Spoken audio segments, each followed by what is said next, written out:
நம பார்வதிபதஜே ஹர ஹர மகாதேவா. தென்னாருடைய சிவனே போற்றி, எந்நாட்டவர்க்கும் இறைவா போற்றி. சர்வமங்கள மாங்கல்யே சிவே சர்வார்த்த சாதிகே சரண்யே த்ரயம்பிகே கௌரி நாராயணி நமோஸ்துதே. ஜ்வாலாகராளமத்யுக்ரம் அசேஷாசுரசூதனம் திரிசூலம் பாத்துனோ பீதைஹி பத்ரகாளி நமோஸ்துதே.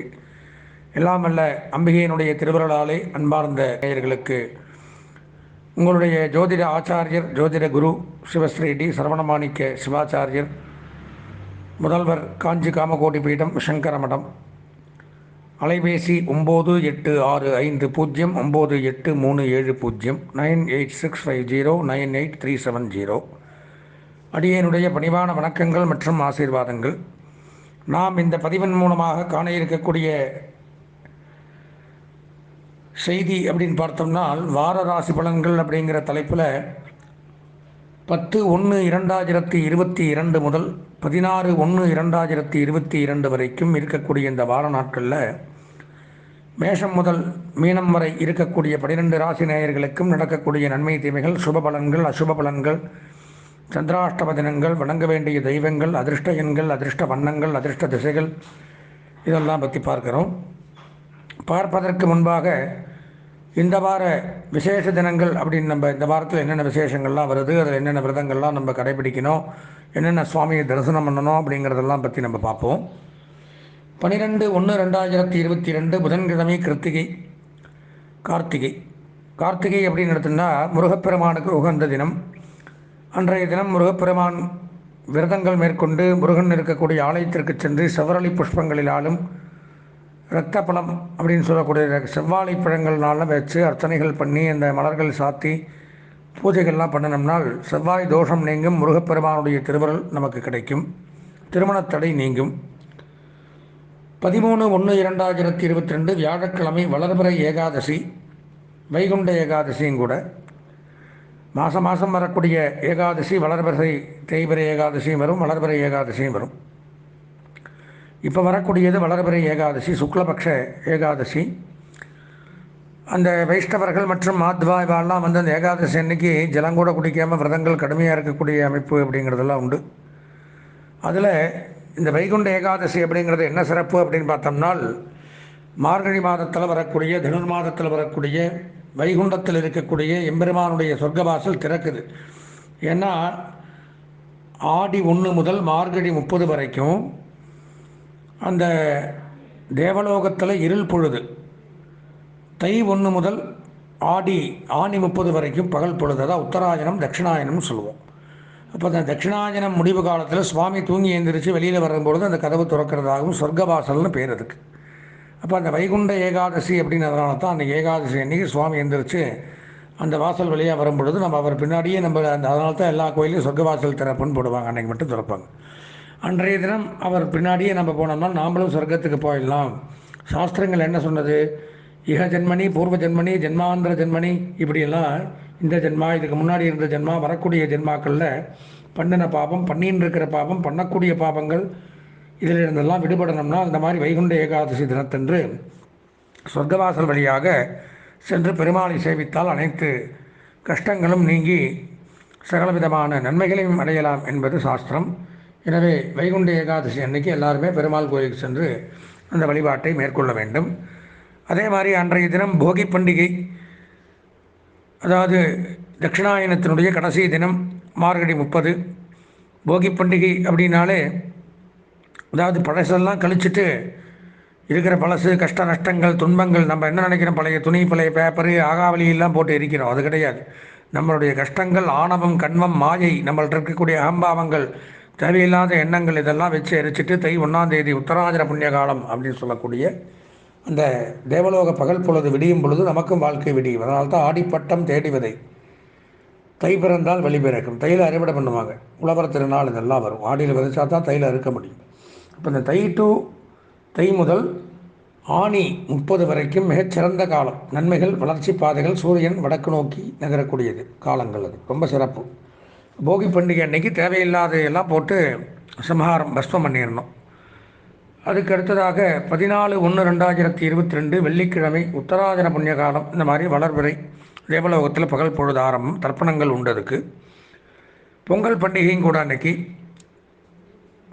உழவர் திருநாள். சூரிய பகவானை நினைத்து அவர் தான் நமக்கெல்லாம் சூரிய வெளிச்சம் இருந்தால் தானே பயிர் விளையும். நமக்கெல்லாம் உணவு, அன்னம், ஆகாரம் இதெல்லாம் கொடுக்கக்கூடியவர் சூரிய பகவான். அப்போ அவரை நினச்சி அன்றைய தினம் நம் பொங்கல் பானையில் வைத்து பொங்கலோ பொங்கல் அப்படின்னு இந்த கரும்பு, அந்த சக்கரை பொங்கல், பால் பொங்கல் இதெல்லாம் பண்ணி சூரியனுக்கு நிவேத்தியம் பண்ணுறது அப்படிங்கிறது வழக்கம்.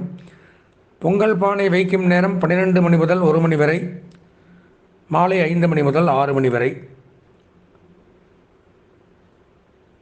அதுபோக அதுக்கு மறுநாள் 15/1/2022 சனிக்கிழமை மாட்டுப்பொங்கல் மற்றும் சனி மகா பிரதோஷம். இதில் ஒரு சிறப்பு இருக்குது. பொதுவாக மாட்டுப்பொங்கல் என்ன கிழமை வேணாலும் வரலாம், பிரதோஷமும் என்ன கிழமை வேணாலும் வரலாம். நம்ம நிறைய சொல்லியிருக்கேன். பிரதோஷம் அப்படின்னு எடுத்துட்டால் நித்திய பிரதோஷம், வாரப்பிரதோஷம், பக்ஷப்பிரதோஷம், மாசப்பிரதோஷம், வருஷப்பிரதோஷம் இப்படிலாம் உண்டு. 5 பிரதோஷங்கள் உண்டு. டெய்லியே சாயந்தரம் 4:30 6 வரைக்கும் பிரதோஷ வேலை, பிரதோஷ காலம். நிறையா சிவபக்தர்கள் அந்த நேரத்தில் ஜலம் கூட குடிக்க மாட்டார். அப்படி இந்த பிரதோஷம் எந்த தினத்தில் வந்தாலும் சனிக்கிழமை வருவது அப்படிங்கிறது மகா பிரதோஷம்னு பேர். ஏன்னா சனிக்கிழமை தான் அந்த சிவபெருமான் நந்தியினுடைய கொம்புக்கு நடுவில் நடனமாடி 30 கோடி தேவர்களுக்கும் காட்சி கொடுத்ததாக ஐதீகம். இப்போ சனிக்கிழமை அன்னைக்கு பிரதோஷம் வர்றது அப்படிங்கிறது, பிரதோஷம்னாலே பொதுவாக எல்லாருக்கும் தெரியும் ரிஷப வழிபாடு, நந்திகேஸ்வரர் வழிபாடுங்கிறது உத்தமம்னு. இதில் பார்த்தீங்கன்னா அந்த பிரதோஷம் வர்றது சனிக்கிழமையாகவும் வருது, மாட்டுப்பொங்கலும் அன்றைக்கே வருது. ரிஷபத்துக்கு உகந்ததால் இப்போ நம்ம எல்லோரும் கோ பூஜை பண்ணுறோம், பசுமாதா பூஜை பண்ணுறோம், அது அடிக்கடி பண்ணுறோம், எல்லா வீட்லேயும் வெளியில் பண்ணுறோம். ஆனால் இந்த மாடுகள் ரிஷபத்துக்கு காளைக்கு அப்படின்னு பண்ணக்கூடியது அப்படின்னு எடுத்திருந்தோம்னா இந்த மாட்டுப்பொங்கல் அன்றைக்கி தான் பண்ணுறோம். இப்போ இந்த காளைக்கு உகந்த தினம் பிரதோஷம், சனி பிரதோஷம், அன்றைய தினம் மாட்டுப்பொங்கல். அதனால் தவறாமல் அனைவரும் சிவாலயத்திற்கு சென்று நந்திகேஸ்வரரை எம்பெருமானை வழிபட்டால் சகலவிதமான கஷ்டங்களும், ஒவ்வொருத்தருக்கு என்னென்ன கஷ்டம் இருக்கோ அத்தனையும் விலகக்கூடிய அமைப்பு அன்றைய தினம் ஏற்படுது. அதற்கு மறுநாள் 16/1/2022 ஞாயிற்றுக்கிழமை காணும் பொங்கல், கணுப்பொங்கல்னு சொல்லுவாங்க, கணுப்பண்டிகைன்னு சொல்லுவாங்க. பெண்கள் தங்களுடைய சகோதரர்கள் நலமுடன் வாழ அந்த பண்டிகையை கொண்டாடுவாங்க. சாதம்லாம் பிசைஞ்சு கட்டு சாதம், கலவை சாதங்கள்லாம் வச்சு பூஜைகள் செய்து அவள் நல்லா இருக்கணும்னு பண்ண வேண்டிய ஒரு வைபவம் அந்த காணும் பொங்கல். இந்த வார சந்திராஷ்டமம் அப்படின்னு பார்த்தோம்னா கன்னி, துலாம், விருச்சிகம், உத்திரம், ஹஸ்தம், சித்திரை, சுவாதி, விசாகம், அனுஷம், கேட்டை ஆகிய நட்சத்திரத்தில் பிறந்தவாளுக்கு சந்திராஷ்டமம். இவாளெல்லாம் இந்த வாரத்தில் எச்சரிக்கையாக கவனமாக இறை வழிபாடு மேற்கொள்வது அவசியம். அதுபோக நாம் பார்க்கக்கூடியது அப்படிங்கிறது இந்த கோச்சார ரீதியான பொதுவான பலன்கள் தான். அதுபோக அவரவர்களுடைய சொந்த ஜாதகத்தில் பலாபலன்கள் மாறுபடும், வேறுபடும். அப்படி சொந்த ஜாதகம் பார்க்க விருப்பமுடைய அன்பர்கள் என்னுடைய தொலைபேசி எண்ணான 9865098370 9865098370 இந்த எண்ணுக்கு தாராளமாக வாட்ஸ்அப் இருக்குது. ஜாதகத்தை அனுப்பிச்சி வச்சு, ஜாதகம் இல்லாதவங்க date of birth, time of birth, place of birth இதெல்லாம் அனுப்பிச்சி வச்சு, கூகுள் பே அதே நம்பர் தான், அதற்குண்டான குருதட்சிணை செலுத்தி தாராளமாக சொந்த ஜாதக சுய விவரங்களை பற்றி தெரிந்து கொள்ளலாம். தொடர்ந்து நாம் 12 ராசிகளுக்கு உண்டான பலாபலன்களை காண்போம்.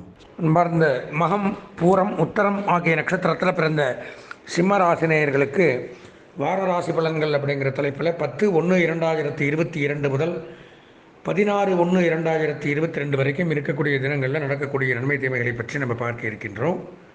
இந்த வார பலாபலன்கள் அப்படின்னு பார்த்தோம்னா ராசிக்கு 10ஆம் இடம் தொழில், ஜீவனம், கர்மஸ்தானம் அப்படிங்கிற இடத்துல பார்த்தோம்னா ராகு பகவான் சஞ்சரிக்கிறார். இப்போ தொழில் முன்னேற்றங்கள் அதிகரிக்கும், சுய தொழில் லாபம், வியாபார விருத்தி, பங்கு வர்த்தகம், அந்நிய செலாவணி, ஷேர் மார்க்கெட்டிங், ஏற்றுமதி தொழில், இறக்குமதி தொழில் இதெல்லாம் சிறந்து விளங்கும். வெளிநாட்டில் வேலை செய்யக்கூடியவர்களுக்கு நன்மைகள் சற்று கூடுதலாக கிடைக்கும். பதவி உயர்வுகள், பாராட்டுக்கள் உண்டாகும். வெளிநாட்டில் வியாபாரம் பண்ணுறவங்களுக்கும் இங்கிருந்து அங்கே வியாபாரம் பண்ணுறவங்களுக்கும் நன்மைகள் அதிகரிக்கும். அந்த நாட்டுக்காக இங்கிருந்து வேலை செய்கிறவங்களுக்கும் நன்மைகள் அதிகரிக்கும். வெளிநாட்டிலிருந்து வரக்கூடிய பொருளாதாரம் நமக்கு சீராக இருக்கும், ஒன்றும் பிரச்சனை இல்லை. அதே மாதிரியே உயர்கல்வித்துறை, வருமான வரித்துறை, வருவாய்த்துறை, இன்கம் டேக்ஸ், சேல் டேக்ஸ், மாவட்ட கருவூலங்கள், வருவாய்த்துறை, கஸ்டம்ஸு, பத்திரப்பதிவுத்துறை இதில் எல்லாம் பணிபுரியக்கூடியவர்களுக்கு, ரெவென்யூ டிபார்ட்மெண்ட் இதிலெல்லாம் இருக்கிறவர்களுக்கு நன்மைகள் சற்று கூடுதலாக உண்டாகும். வருமானங்கள் அதிகரிக்கும். பதவி உயர்வுகள், பாராட்டுக்கள் இருக்கும். ஹோட்டல்ஸ், ரிசார்ட்ஸ், லாட்ஜ், தங்கும் விடுதிகள், அதுபோக உணவகங்கள், சிற்றுண்டி, கேண்டீன், கேட்ரிங் சர்வீஸ், நடைபாதை வியாபாரிகள், டீ கடை, பேக்கரி, இந்த மாதிரிலாம் உணவு சம்பந்தமான தொழில் பண்ணுறவங்களுக்கும் வியாபாரங்கள் அதிகரிக்கும், லாபங்களும் அதிகரிக்கும். மளிகை, பூ, பழம், காய்கறிகள் வியாபாரம் சிறக்கும், நன்மைகள் கூடுதலாக இருக்கும். ராசிக்கு 7ஆம் இடத்துல குரு பகவான் சஞ்சரிக்கிறதுனால தடைப்பட்ட திருமணங்கள் நடைபெறும். இவ்வளோ நாளாக ரொம்ப நாளாக ஜாதகம் வருது, இத்தனை ஜாதகம் வந்துருச்சு, பொருத்தம் வரல, சேர மாட்டேங்குது, இது நிச்சயதார்த்தம் வரைக்கும் போய் தடைப்பட்டு போயிடுது, இப்படிலாம் பல பேர் எங்கிட்ட ஜாதகம் பார்க்க வருவாங்க. அப்படி இருக்கிறவாளுக்கு இந்த சிம்மராசி நேயர்களுக்கு இப்போ திருமண யோகம் கலத்திரஸ்தானத்திலே குரு உட்கார்ந்திருக்கிறதுனால வேண்டான்னு சொன்னாலும் கண்டிப்பாக இந்த திருமண யோகம் கல்யாணம் நடக்கும். அந்த மாதிரி யோகத்தை கொடுக்கக்கூடிய ஸ்தானத்தில் குரு பகவான் சஞ்சரிக்கிறார். விரும்பிய வரனை அடையக்கூடிய அமைப்பு ஏற்படுது. சுப நிகழ்ச்சிகள் நடத்தலாம், சுப நிகழ்ச்சிகளில் கலந்துக்கலாம், இன்பமயமாக இருக்கக்கூடிய அமைப்பு அப்படிங்கிறது ஏற்படுது. வம்சவருத்தி ஏற்படும், குழந்தை பாக்கியம் உண்டாகும், குழந்தைகளின் மூலமாக மகிழ்ச்சிகள் அதிகரிக்கும். வீட்டிற்கு தேவையான பொருட்கள் வாங்கி மகிழக்கூடிய அமைப்பு அப்படிங்கிறது உண்டாகும். பொன் பொருள், ஆடை, ஆபரணங்கள், வஸ்திரங்கள், நகைகள் வாங்கி மகிழலாம். அழகு சாதன பொருட்கள், காஸ்மெட்டிக் பொருட்கள், எலக்ட்ரானிக் பொருட்கள் வியாபாரம் பண்ணுறவங்க, அழகு நிலையங்கள், உடற்பயிற்சி கூடங்கள், அதே மாதிரி விளையாட்டு மைதானங்கள்லாம் வச்சு நடத்துகிறவங்களுக்கு நன்மைகள் சற்று அதிக அளவில் நடக்குது. 6ஆம் இடத்துல சனி சஞ்சரிக்கிறதும் நன்மை. எதிரிகள் விலகுவார்கள், வாகனங்கள் வாங்கலாம், வாகனம் ஓட்டி பழகிக்கலாம், இந்த மாதிரி அமைப்புகள் ஏற்படும். வாகனத்தின் மூலமாக தொழில் பண்ணுறவங்களுக்கு நன்மைகள் அதிகரிக்கும். வாகன பணிமனை வைத்திருப்பவர்கள், ஓட்டுநர், நடத்துனர்கள், இந்த மாதிரிலாம் அவளுக்கெல்லாம் நன்மைகள் அதிகரிக்கும். இரும்பு சம்பந்தமான தொழில் பண்ணுறது, வெல்டிங் ஒர்க்கு, லேத்து, தொழிற்சாலைகள், இயந்திர சாலைகள், இண்டஸ்ட்ரீஸு, அதே மாதிரி பெட்ரோல் பங்க் வச்சுருக்கிறவங்க, ஆயில் சம்மந்தமான எந்த எண்ணெயாக இருந்தாலும் சரி, எண்ணெய் சம்மந்தமான வியாபாரிகள், தோல் சம்மந்தமான வியாபாரம் பண்ணுறவங்க, அதில் வேலை செய்கிறவங்க, பிளாஸ்டிக் பொருட்கள் வியாபாரம் பண்ணுறவங்க, இரும்பு கம்பி, செங்கல், சிமெண்ட், ஜல்லி, இது மாதிரி கட்டுமான பொருட்கள் வியாபாரம் பண்ணுறவங்களுக்கு நன்மைகள் சற்று கூடுதலாக உண்டாகக்கூடிய அமைப்பு ஏற்படுது. 5ஆம் இடத்துல ராசிநாதன் பூர்வ புண்ணியஸ்தானத்தில் வலுப்பெற்று சூரியன், புதன், சுக்கிரன் சேர்க்கை மிகச் சிறப்பானதொரு யோகம். புத ஆதித்ய யோகம் ஏற்பட்டு பல நன்மைகள் உண்டாகும். அப்போது தகப்பனார் வழி சொத்துக்கள் கிடைக்கும், தகப்பனாருக்கு இருந்து வந்த பிரச்சனைகள் விலகும், அவர் உத்தியோகத்தில் இருந்த பதவி உயர்வுகள் கிடைக்கும். அரசுத்துறை, அரசியல்வாதிகள், அரசு பணியாளர்களுக்கு நன்மை சற்று அதிகரிக்கும். கல்வி பயிலக்கூடிய மாணவர்களுக்கு கல்வி முன்னேற்றங்கள் அதிகரிக்கும். கல்வித்துறை, IT company, trading company, marketing agencies, business பண்ணுறவங்க, மெடிக்கல் ரெப்பு, அதே மாதிரி ஆடிட்டிங், அக்கௌண்டன்ட், எழுத்து, வசனம், இயக்கம், பேச்சு, சினிமா, இயல், இசை, நாடகம், ஜோதிடம், இந்த மாதிரி துறையில் இருக்கிறவங்களுக்கு நன்மை கூடுதலாக இருக்கும். நகை செய்பவர்கள், நகை விற்பவர்கள் மற்றும் நிதி நிறுவனங்களில் பணிபுரியக்கூடியவர்கள், ஃபினான்ஸ் டிபார்ட்மெண்ட்டு, வங்கி ஊழியர்களுக்கு கூடுதல் நன்மை அப்படிங்கிறது ஏற்படுது. 4ஆம் இடத்துல செவ்வாய், கேது சஞ்சரிக்கிறதுனால உடன் பிறந்தவர்கள் மூலமாக பிரச்சனைகள் ஏற்படலாம். உடன் பிறந்தவர்களுக்கு மருத்துவ செலவு, விபத்துக்கள், அறுவை சிகிச்சை, இந்த மாதிரியெல்லாம் வரலாம். காவல்துறை பிரச்சனைகள், சட்ட ரீதியான பிரச்சனைகள் வரலாம். அதே மாதிரி ஆன்மீகத்துறை, அறநிலையத்துறை, காவல்துறை, சட்டம், நீதிமன்றம், விளையாட்டு, சினிமா, கேளிக்கை, இதில் எல்லாம் இருக்கிறவங்களுக்கு கூடுதல் நன்மை உண்டாகும். செவ்வாய் இருக்கிறதுனால மருத்துவ கல்வி பயிலக்கூடிய மாணவர்களுக்கு மருத்துவ முன்னேற்றங்கள் அதிகரிக்கும். மருந்தகங்கள், மருத்துவத்துறை, சுகாதாரத்துறை, இதில் இருக்கிறவங்களுக்கெல்லாம் வேலை வலு அதிகரிக்கும். புதிய பொறுப்புகள் சம்பளத்துடன் வழங்கப்படும். அதே மாதிரியே விவசாயிகள், வேளாண்மைத்துறை, நிலத்தடி நீர் அகழ்வாராய்ச்சி, நெடுஞ்சாலை பணியாளர்கள், கட்டுமான பணியாளர்கள், தொல்லியல் துறை, விஞ்ஞானிகள், மின்சாரம், ரயில்வே, விமானம், இதில் எல்லாம் பணிபுரியக்கூடியவர்களுக்கு நன்மை சற்று கூடுதலாக உண்டாகுது. சிம்மராசி அப்படின்னு பார்த்தோம்னா இந்த வார பலாபலன்களில் 95% நன்மைகள். இந்த வாரம் அதிர்ஷ்டமான வண்ணம் சிவப்பு, அனுகூலமான திசை வடமேற்கு, அதிர்ஷ்டமான எண் 7, வணங்க வேண்டிய தெய்வம் சண்டிகேஸ்வரரை வழிபட்டு வந்தால் இந்த வாரம் இனிமையான வாரமாக இருக்கும் என்று கூறி ஆசீர்வதித்து விடைபெறுகின்றேன். நன்றி, வணக்கம். ஸ்ரீ குபேரன் டிவியை பார்த்தமைக்கு நன்றிகள். மேலும் இது போன்ற தகவல்களை தெரிந்து கொள்ள ஸ்ரீ குபேரன் டிவியை சப்ஸ்கிரைப் செய்யுங்கள். மறக்காமல் பெல் ஐக்கானை கிளிக் செய்யுங்கள்.